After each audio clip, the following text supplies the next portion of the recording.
My name is Morgan Grubb, and I am a DLP student for Ridley High School. My name is Mrs. Carter Falsa, and I am a guidance counselor. That's what my background and training is in. But I have the fortune of being the guidance counselor for students that are working on our digital learning platform. So students that are taking either a blended or a full-time digital learning caseload will come on my caseload, and then I kind of follow students from the time that they inquire about digital learning all the way through until they either graduate or they transition back to a building schedule.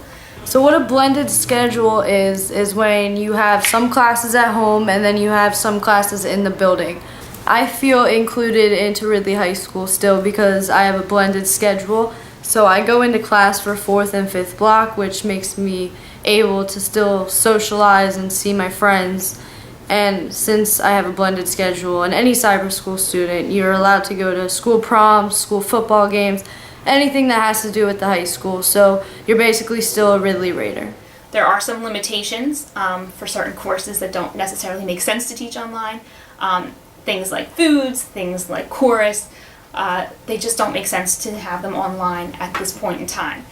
I think the purpose of having a DLP program is to help students who actually need it, rather than, like, they don't really promote it that much because it's only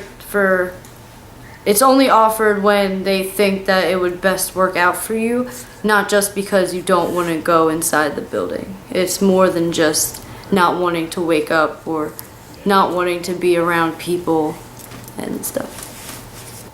So the daily life of a digital learning student is kind of unique to each student.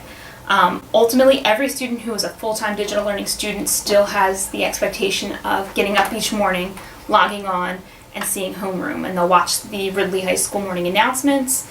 They'll answer a questionnaire every morning. Any important information we send out to them. And then there's some flexibility involved. Every student who's taking a full digital course load will have 5 classes online, just the same as any student in the building. But they have the flexibility to work at their own pace. Courses are set up in modules, so essentially each teacher puts up 1 module per week in each of their classes, and the students are responsible for 1 module per week and turning that work in. Now, they have 24/7 access to the content online, so they can log into Canvas at any time and complete the work, just as long as they're completing the work each week and to the best of their ability. DLP has changed my school life because it's not like a normal day where you wake up and it's just like class, class, class. You can spread it out between the week, even though you have to get everything done. You can do like just English and some of your other class. I only have 3 classes, so you can split up like one thing from each mod for each day of the week, and then you just finish all of it by Sunday at midnight, and then you're good. Following the module calendar of 1 module per week can sometimes be tricky for some students because it can be an overwhelming experience. There's a lot of information in digital learning. It can sometimes be more challenging than sitting in the classroom because what's happening in the classroom is happening in our online environment as well. But students are a lot more self-sufficient in the online environment because they're teaching themselves a lot of the material by reading, by watching videos, by seeing lectures and PowerPoints and keynotes that are presented by teachers, and having to make sense of that information and apply that information in a way that makes sense to them, and then they can give that back to the teacher, showing that they demonstrate a mastery of that knowledge.